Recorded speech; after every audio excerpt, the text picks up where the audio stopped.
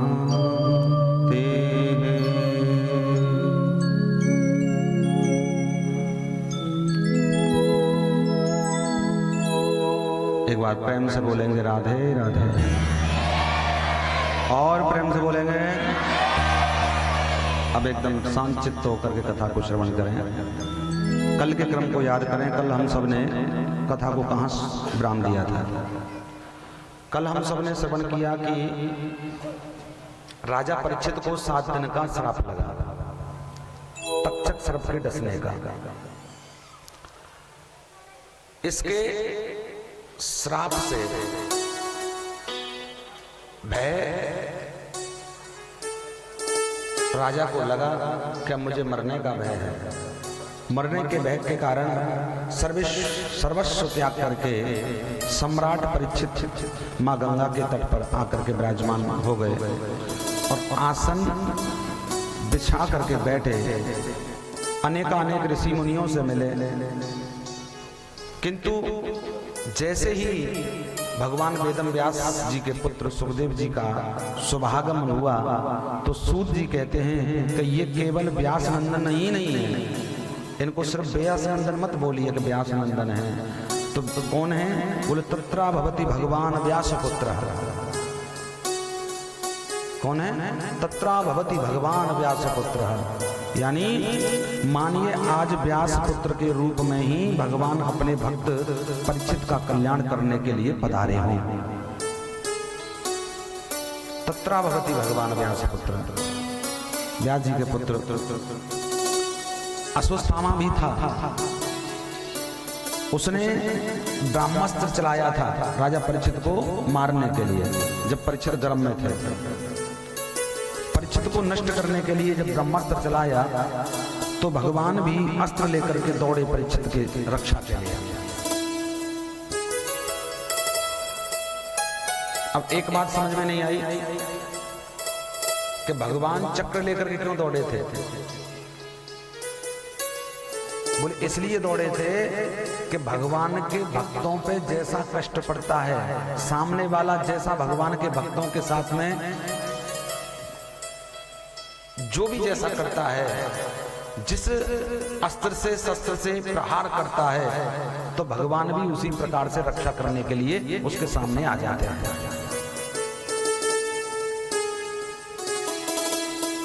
शस्त्र लेकर के भागे, क्योंकि उसने ब्रह्मास्त्र का प्रयोग किया, भगवान ने सुदर्शन चक्र का प्रयोग किया। गदा तो चक्र हो, गदा भी हाथ में है, चक्र हाथ में। एक हाथ में गदा है भगवान के और एक हाथ में चक्र है भगवान के, और लेकर के पीछे अश्वत्थामा के भागे।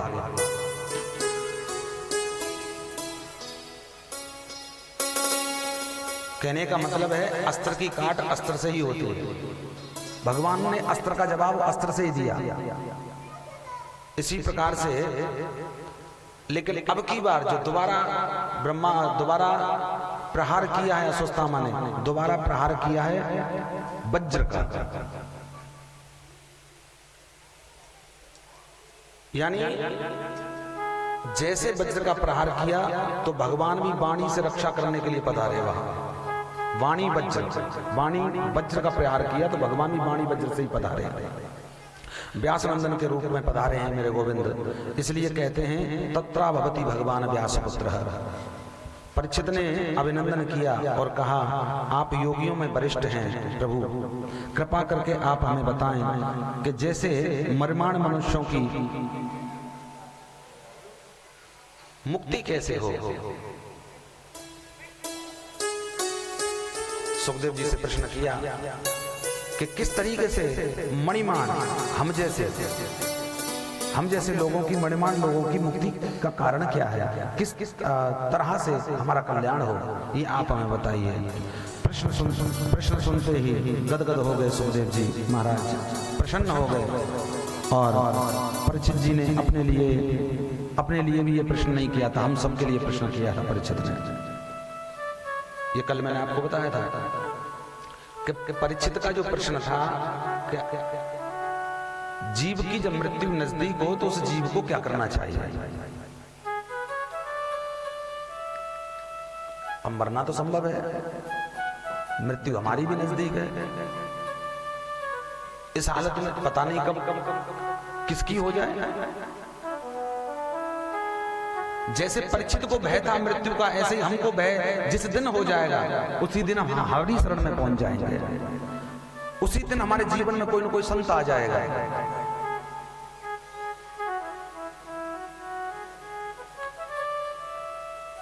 हमारा कल्याण कैसे होगा। सुखदेव जी कहते हैं, हे परीक्षित, अगर तुम भी उस मौत से अभय चाहते हो, अगर मौत से अभय चाहते हो तो मौत के स्वामी से संबंध जोड़ना पड़ेगा। मौत का स्वामी कौन है? मौत का स्वामी माधव। मौत का स्वामी कौन? माधव। यानी मौत का जो स्वामी है उसके स्वामी से तुम्हें संबंध जोड़ना पड़ेगा अगर अभय मौत से चाहते हो तो। अब संबंध कैसे जोड़ा जाए? बड़े लोगों से जल्दी मिला नहीं जाता है, बड़े लोगों से कैसे मिला जाए? तो इसका तरीका क्या है? बोल, इसके 3 तरीके हैं भगवान से संबंध जोड़ने के। अब ध्यान से सुनो, 3 तरीके कौन से बताए गए हैं? 3 उपाय कौन से बताए गए? बोल, एक पहला है उपाय, पहला मार्ग है श्रोतव्य। पहला मार्ग क्या है? श्रोतव्य, यानी श्रोता बनो। ये पहला मार्ग है उस मौत के स्वामी के पास तक पहुंचने का, मौत के स्वामी से संबंध जोड़ने का। पहला मार्ग बने श्रोतव्य, दूसरा मार्ग कीर्तव्य, चौथा मार्ग है स्मर्तव्य।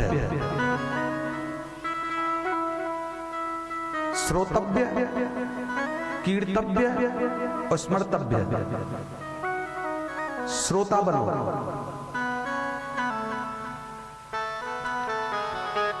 पहला मार्ग है उनकी महिमा का वर्णन करो। श्रोता बनो, श्रवण करो, उनकी कथा सुनो, सत्संग सुनो। उनके विषय में अगर जानकारी चाहिए, संबंध जोड़ना है तो पहले आप श्रोता बनिए। पहला मार्ग है पहले उनकी महिमा का श्रवण करो, कथा सुनो। जिससे हम संबंध बनाना चाहते हैं उनके बारे में जानकारी भी होना भी जरूरी है। और तभी जानकारी कब होगी? बोले तभी होगी तब उसके विषय में सुनेंगे, उसकी कथा सुनेंगे। जानकारी कहाँ से मिलेगी? बोले ये सब जानकारी कथा से मिलेगी, और कथा सुनने से सारी जानकारियां मिलती हैं। इसलिए श्रोता बनो। जब पक्के श्रोता बन जाओगे तो भगवान की चर्चा करोगे, तब कहलाओगे आप पक्के श्रोता। पहला मार्ग। और जब पहला मार्ग आप पूर्ण कर जाओगे, श्रोता पक्के बन जाओगे, तो फिर उसके बाद में भगवान के नाम का कीर्तन करना प्रारंभ करोगे। दूसरा मार्ग बताया कीर्तव्य। पहला श्रोतव्य, श्रोता बनोगे, बैठना सीखोगे, उनके विषय में जानना सीखोगे, तो फिर कीर्तन करना भी प्रारंभ करोगे जैसे आप करते हो। तो कीर्तव्य दूसरा मार्ग है, यानी कीर्तन करना प्रारंभ करोगे। बोले कीर्तन करो, दूसरा मार्ग है। अगर इन दोनों मार्गों में तो कोई मार्ग नहीं होता, तो अगर कथा भी ना मिले और कीर्तन भी ना मिले तो क्या करें महाराज? कभी कभी ऐसा होता है ना, कभी कथा भी नहीं मिलती, और जब कथा मिलती है तो कभी टाइम नहीं मिलता। ऐसा होता है कि नहीं? किसी व्यक्ति से कहो कथा सुनने आ जाना, बोले महाराज खेत में इस समय बहुत काम चल रहा है, फसल में, कैसे आऊं? मन तो बहुत करता है लेकिन कैसे आऊं? तो ना उनको श्रोता बनने का समय मिला और ना उनको कीर्तन करने का समय मिला। तो ऐसे व्यक्तियों से कहना है, भागवत जी ऐसे व्यक्तियों से को भी समझाती है कि भगवान के मार्ग तक पहुंचने, भगवान तक पहुंचने का एक मार्ग और है, बोले वो है स्मर्तव्य। अगर कीर्तन भी नहीं मिला है, अगर कथा भी नहीं मिली है सुनने को, तो फिर ऐसे व्यक्तियों का तीसरा उपाय है स्मर्तव्य। अकेले अकेले बैठ करके खेत होता ना, आप खेत का बहाना ले रहे हो ना, बोले महाराज खेत का काम बहुत चल रहा है, फसल का काम चल रहा है, कैसे जाऊं कथा सुनने के लिए, मन तो कीर्तन करने का भी होता है, मन तो कथा सुनने का भी होता है। तो यहाँ भागवत कहती है कि आप अपने खेत को मत छोड़ो, खेत करो, खूब फसल करो, चकाचक अनाज उगाओ, सब कुछ करो। लेकिन अगर तीसरा मार्ग है बहुत बढ़िया, जिस मेड़ पर बैठे हो, जिस डांगर पर बैठे हो, जहाँ पानी लगा रहे हो खेत में, हैं, बुवाई कर रहे हो, काट रहे हो, उसी डांगर पर चुपचाप बैठ करके और भगवान के नाम का ध्यान लगा दो मेरे प्यारे, इसी से कल्याण हो जाएगा। भगवान के नाम का स्मरण करो। ये 3 उपाय हैं। इन तीनों उपायों से भगवान से संबंध जुड़ जाता है। लेकिन आप तो बड़े अच्छे हैं, यहां आप तीनों उपाय सिद्ध हो रहे हैं आपके यहां। कथा भी मिल रही है और कीर्तन भी मिल रहा है और ध्यान भी मिल रहा है, सब कुछ मिल रहा है। बोलो राधे राधे, जोर से बोलना पड़ेगा और जोर से। तब गंगा के किनारे पर श्री सुखदेव भगवान ने राजा परीक्षित को कथा कहना प्रारंभ किया। बोले सुखदेव भगवान की जय हो, बोले परीक्षित जी महाराज की जय हो, बोले गंगा मैया की जय हो। गंगा का पावन पवित्र तट है और पावन पवित्र तट पर आज सुखदेव भगवान तृतीय दिवस की कथा राजा परीक्षित को श्रवण करा रहे हैं। तृतीय यानी तीसरा दिन, तीसरे दिन की कथा श्रवण करा रहे हैं। और सुनिए, पहले कथा इतनी नहीं होती थी, पहले बहुत कथा होती थी। अब तो घट घट के कथावाचकों ने कम कर दिया है बोलना। क्यों कर दिया? क्योंकि श्रोता नहीं है सुनने वाले। अगर 3-4 घंटे से थोड़ा ज्यादा कथा कर दी कथावाचक ने, तो वही श्रोता फिर झूमने लगते हैं, बोले महाराज पता नहीं कब छुट्टी करेंगे, कितना टाइम हो गया बैठे बैठे, और भी कुछ देखना है। लेकिन वहां ऐसा कुछ नहीं था। वहां तो मत बना करके राजा परीक्षित मात्र और मात्र सब कुछ छोड़ करके सिर्फ कथा के लिए बैठे थे। ज्यादा से ज्यादा कथा श्रवण प्राप्त हो, मुझे श्रवण मिले, श्रवण कर पाऊंगा। उनका लक्ष्य ही कथा का था। सुखदेव जी ने पहले समझा दिया था कि जो कथा तक पहुंच जाता है, जो व्यक्ति कथा तक, अगर भगवान जिसको पसंद नहीं करते वो कथा तक भी नहीं पहुंचता। जिस पर भगवान की कृपा नहीं होती वो कथा पंडाल तक नहीं पहुंचता, और जो कथा पंडाल तक पहुंच जाता है वो कथा तक पहुंच जाता है, और जो कथा तक पहुंच जाता है वो ही कृष्ण तक पहुंच जाता है। इसलिए परिचित जम के रहे ना, उठना मत। महाराज सुनाइए अब कथा। गंगा जल ग्रहण किया, थोड़ा सा आचमन किया, आचमन करके गंगा जल का सीधे बैठ गए। हाथ जोड़ करके परीक्षित ने प्रश्न किया है, बोले भगवान आप मुझे ये सृष्टि का वर्णन श्रवण कराइए। सृष्टि उत्पन्न कैसे हुई, क्या कारण था सृष्टि का, कैसे कैसे उत्पन्न हुई। और जब कथावाचक को बड़ा अच्छा लगता है जब श्रोता प्रश्न करे अपनी तरफ से, बोले महाराज हमें ये कथा सुना दीजिए। अच्छा लगता है ना, अच्छा लगता है कथावाचक को जब सामने वाला श्रोता बड़ा मगन होकर के कहे महाराज आनंद आ गया, बहुत आनंद आ गया, आप कल ये कथा हमें और सुना देना। तो कथावाचक का भी ऐसा करता है, बोले वाह कोई सुनने वाला बैठा है सामने।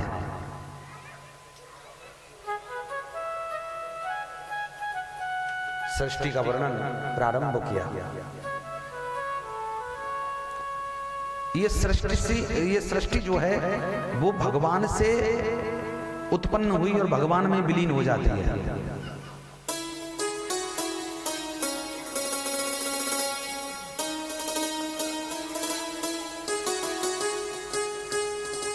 भगवान नारायण की नाभि से कमल खिला। क्या खिला? कमल। और कमल से ब्रह्मा जी की उत्पत्ति हुई। और ब्रह्मा जी की उत्पत्ति के बाद में सोनकादिक ऋषियों की उत्पत्ति हुई। इस प्रकार से एक स्त्री और पुरुष की उत्पत्ति हुई। जब भगवान की नाभि से कमल तो खिल गया, लेकिन अकेले कमल से क्या होता है? अब सृष्टि का वर्णन कैसे हो, सृष्टि कैसे रची जाए? तो भगवान ने तुरंत सोनकादिक ऋषियों को भेज दिया। अब वो अकेले ऋषि क्या करें? वो भी ब्रह्मचारी, वो ऋषि क्या करें? क्या किया जाए? फिर एक स्त्री का जन्म हुआ और एक पुरुष का, यानी स्त्री और पुरुष का जोड़ा जरूरी है परिवार बढ़ाने के लिए, सृष्टि बढ़ाने के लिए। तो एक स्त्री शत्रुपा और एक पुरुष मनु महाराज। मनु और शत्रुपा का जन्म हुआ है। मनु और शत्रुपा से सृष्टि प्रारंभ हुई। जब सृष्टि का विलीन होता है, सृष्टि का जब विनाश होता है, तो भगवान पूरी सृष्टि को अपने उदर में रख लेते हैं। जब दूसरी सृष्टि प्रारंभ होती है तो पूरी सृष्टि को अपने उदर में रख करके भगवान सदियों बैठे रहते हैं, न जाने कितना समय तक बैठे रहते हैं। जब भगवान अकेले अकेले क्या करें, बोले मन नहीं लग रहा है, अब मैं क्या करूं, इस पीपल के पत्ते पे बैठे बैठे क्या करूंगा मैं। एक पीपल के पत्ते पे जाकर के मेरे नारायण बैठ जाते हैं और बैठ करके फिर सोचते रहते हैं क्या करूं क्या करूं क्या करूं। तब जाकर के फिर मन लगाने के लिए वो सृष्टि उत्पन्न करते हैं। सर्जन विसर्जन ये हरि के हाथ में है। माता शत्रुपा से 3 कन्याएं जन्म लेकर के आती हैं, आकृति, प्रसूति और देवहूति। याद रखना, आकृति, प्रसूति और देवहूति। देवहूति का विवाह ऋषि कर्दम से हुआ। किससे हुआ? ऋषि कर्दम मुनि से हुआ, ऋषि से हुआ, कर्दम ऋषि से हुआ। और इन्हीं के बाद में यहाँ भगवान श्री हरि अवतार लेकर के आते हैं तपस्या के फल से। कर्दम ऋषि से कई वर्ष बीत जाने के बाद में भगवान का अवतार यहाँ होता है। 9 कन्याओं का जन्म लिया। देवहूति मैया ने भगवान कर्दम से कहा, बोले कन्या तो पराया धन होती है। फिर कर्दम ऋषि ने फिर दोबारा तपस्या करने के लिए कर्दम मुनि बैठ गए, तप करने लगे और भगवान को प्रसन्न किया। और भगवान उनकी तपस्या से प्रसन्न होकर के दर्शन देने लगे, दिया और देख करके कहने लगे, मांगो तुम्हें क्या मांगना है, क्या चाहते हो। तो कर्दम मुनि कहने लगे, बोले भगवान आप सब कुछ जानते हो, अंतःकरण की बात को समझने वाले हैं आप, मैं तुमसे क्या कहूंगा। बोले तुम संतान मांगने के लिए यहाँ बैठे हो, मैंने संतान दे तो दी। बोले महाराज मेरी भार्या बोल रही है कि कन्या तो पराया धन होती है। एक पुत्र की उत्पत्ति, राज्य को चलाने वाला पुत्राधिकारी तो कोई हो, कोई पुत्र तो होना चाहिए। भगवान बोले फिर क्या सोचा तुमने, कैसा पुत्र चाहिए? मांग लो, संसार बहुत बड़ा है, जैसा चाहिए वैसा बताओ। अब कर्दम मुनि बोले कैसा बताऊं महाराज, कैसा पुत्र चाहिए? बोले आप ऐसा करिए भगवान, संसार में सबसे सुंदर कौन है? भगवान बोले मुझे नहीं पता। सीधे अपनी पत्नी के पास में पहुंचे, पत्नी से दोबारा पूछा कि ये बताओ संसार में सबसे सुंदर कौन है? बोले सबसे ज्यादा सुंदर तो भगवान हरि है, इनसे सुंदर कोई नहीं है। सीधे फिर आए, भगवान से कहा चले मत जाना प्रभु, अभी आता हूं मैं लौट के। सीधे गए भगवान के पास में पहुंचे, भगवान ने पूछा, पूछ के आए घर पे कैसा पुत्र चाहिए? बोले महाराज मेरी पत्नी जी बोल रही हैं कि सबसे सुंदर तो तुम ही हो, तुम ही मेरे पुत्र बन के आ जाओ। भगवान बोले ऐसा है? बोले हाँ तो ठीक है। भगवान पुत्र बन करके आए हैं।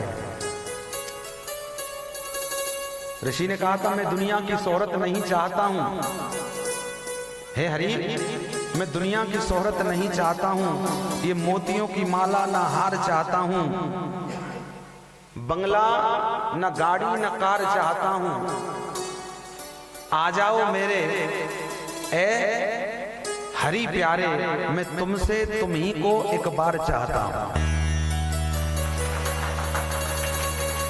मैं तुम ही को तुम ही से चाहता हूं, तुम ही मेरे पुत्र बन के आ जाओ। तो भगवान उन्हीं के घर में पुत्र बनकर आ जाते हैं।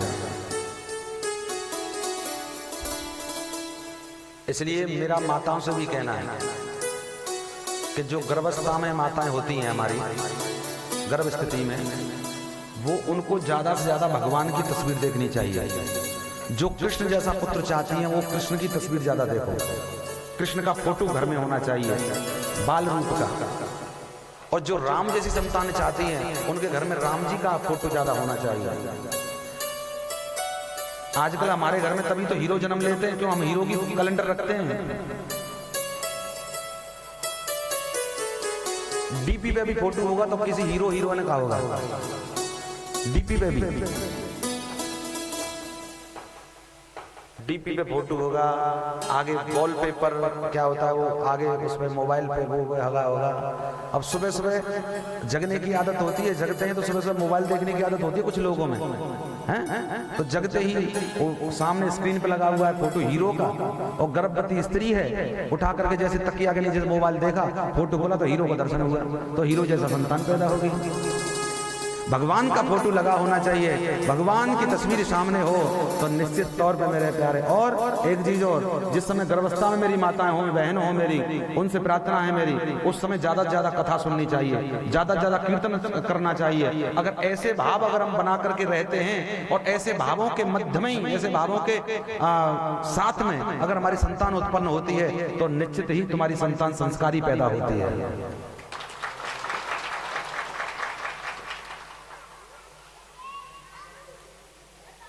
लड़ना नहीं चाहिए उस समय जब गर्भावस्था में हो, कम भोजन करना चाहिए, ज्यादा नहीं, चाट पकौड़ी मारने चाहिए।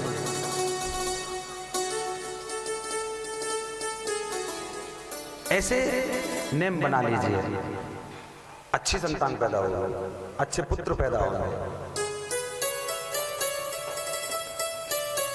और पिताओं से भी कहना है, भाइयों से भी, कि ज्यादा से ज्यादा अच्छी अच्छी जगह पर घुमानी चाहिए वो अपनी स्त्रियां, अपनी भार्यां, अच्छे तीर्थ स्थलों में ले जाओ, अच्छी कथा सुनाओ, बैठ के दोनों पति पत्नी शाम को ठाकुर जी का 10 मिनट करो, चाहे कीर्तन करो ठाकुर जी का 10 मिनट के लिए, दोनों बैठ करके पूजा करो भगवान की। ऐसे करने से भगवान स्वरूप पुत्र पैदा होता है, भगवान की छवि पुत्र पैदा होता है, संतान पैदा होती है। बोलो राधे राधे। भगवान कपिल रूप में अवतार लेकर के देवभूति के घर आते हैं। बोलो कपिल देव भगवान की जय हो। और माँ के आंगन में आकर के खड़े हो गए कपिल देव भगवान और कहने लगे, माँ मैं तुम्हारा पुत्र बन करके आया हूँ, अब कैसा लग रहा है? माँ ने अपने अंग में भर लिया कपिल देव भगवान को, और अंग में भर करके अपनी गोद में बैठा करके, और माँ भजन सुनाने लगी भगवान को। माँ भगवान को भजन सुनाने लगी है। बोल वृंदावन बिहारी लाल की जय हो। अच्छा, देवूती मैया के यहाँ भगवान जन्म लेकर के आए हैं, खुशी है कि नहीं तुमको? है कि नहीं? तो फिर रो क्यों रहे हो? किसी के यहाँ भगवान जन्म लेकर के आए तो खुशी होनी चाहिए।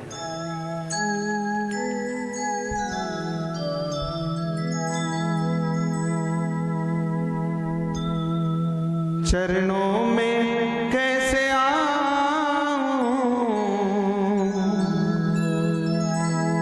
हे प्रभु मुझे बता दो।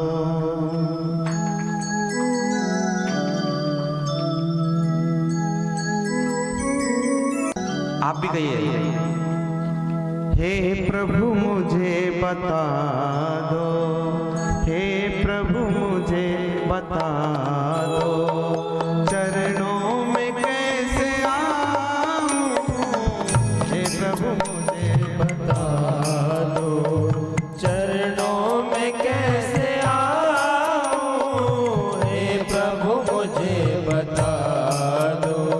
ओ चरणों में कैसे आऊं, हे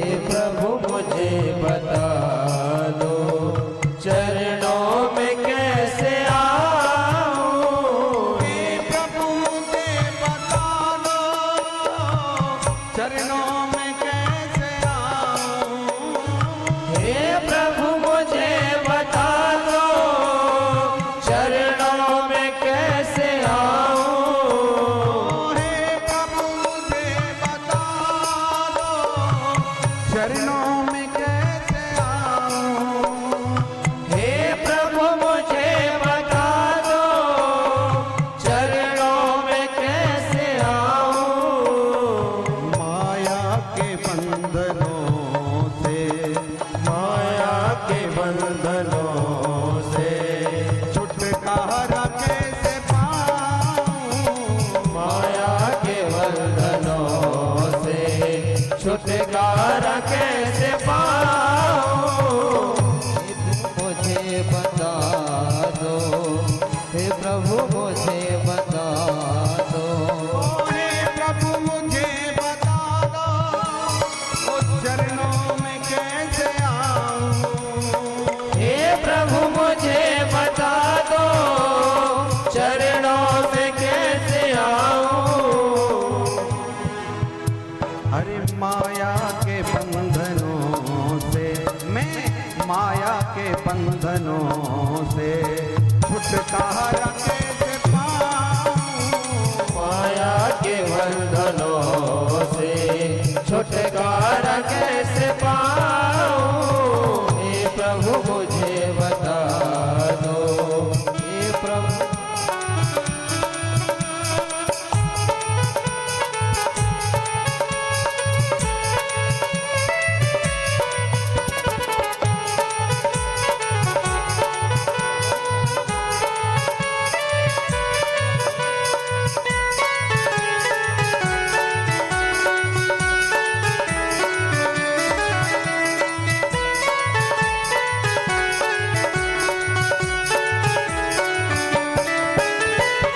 ना जानू कोई पूजन, अज्ञान हूँ मैं भगवन, ना जान कोई पूजन, अज्ञान हूँ मैं भगवन।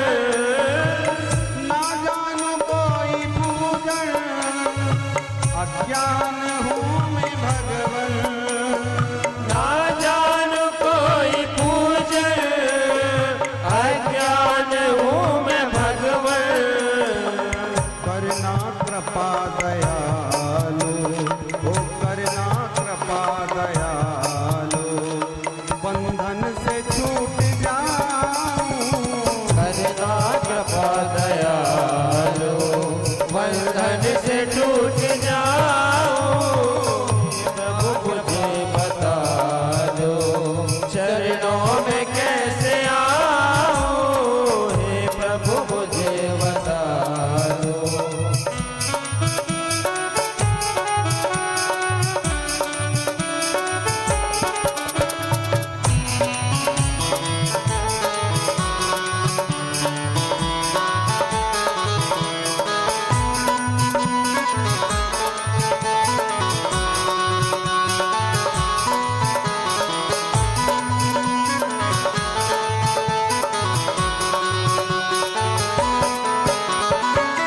मैं हूँ पतित स्वामी, तुम हो पतित पावन, मैं हूँ पतित स्वामी, तुम हो पतित पावन। मैं हूँ पतित स्वामी, तुम हो पतित पावन, मैं हूँ पतित स्वामी, तुम हो पतित पावन। अब गुण भरा हृदय, अब गुण भरा हृदय, इसमें कैसे दिखाऊं, अब गुण भरा हृदय है, इसे मैं कैसे दिखाऊं। हे प्रभु मुझे बता दो चरणों में कैसे आऊं। हे प्रभु मुझे बता दो। अच्छा हूँ या बुरा हूँ, परदास हूँ तुम्हारा, ओ अच्छा हूँ या बुरा हूँ, परदास हूँ तुम्हारा।